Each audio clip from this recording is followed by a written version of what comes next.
Okay, now we're going to look at backside tilt sweep number 2. So this time, when we knock our opponent down, they're going to be wise to it. Basically, as soon as they hit the ground, either with their hand or their hip, they're going to be trying to come back up and not just accept the bottom position. Okay, so once we're in this position, I lift up, I get here, just as before, everything's the same. Knee pinch, hand positioning, active hips, get that front split position, pull his heel across as we tilt over to the side. So as we do this at this time, now he's not going to allow me, he's going to start coming back up and not allow me to just easily come up and get up on top. So from here, now I need to have another level of control. So I keep my hand tight to his hip and I try and pull it up to the top side of his hip so I cover his foot. The top side of my hip, sorry. So I keep his heel above my hip here. So from this position, we have two things in play. If Chris comes all the way up where he gets his head in front of his hips, as he comes up from here, we're going to do one thing. If he's sitting back, if I notice that his head is still behind his hips, as we come up from here, I'm going to post, scoot, and then heist up to my knees.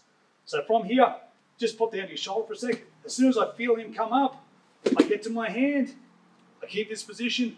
As he's still coming up, I'm going to scoot back, come up, I scoot back, and then I heist up to my knees to be able to come in and take the top position.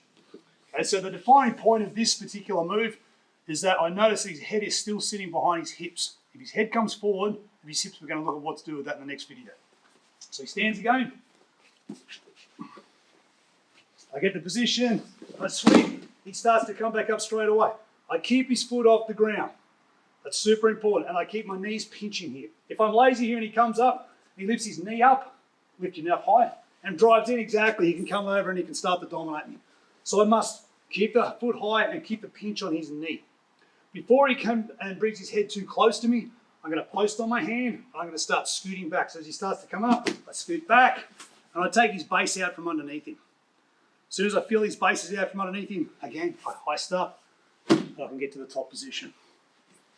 So a mistake that I made quite a lot at the start was to get to that position and then rather than scooting back, I would immediately try and come forward. But because of that, as I'll demonstrate here, if we're in this spot, and I knock him down and I come forward and he comes forward, he ends up again. I don't, he gets that head in front of his hips here and he'll always win this position. So we need to make sure we take his hips out from underneath him by scooting our hips away.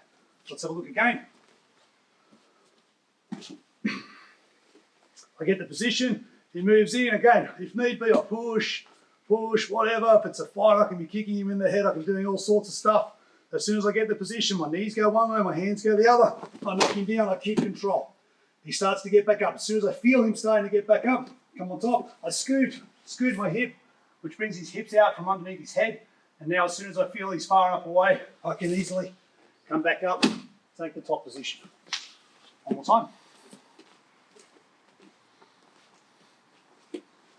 In position, again, get that front split position, active hips to load up his thigh, take the leg across, keep the foot high above the hip.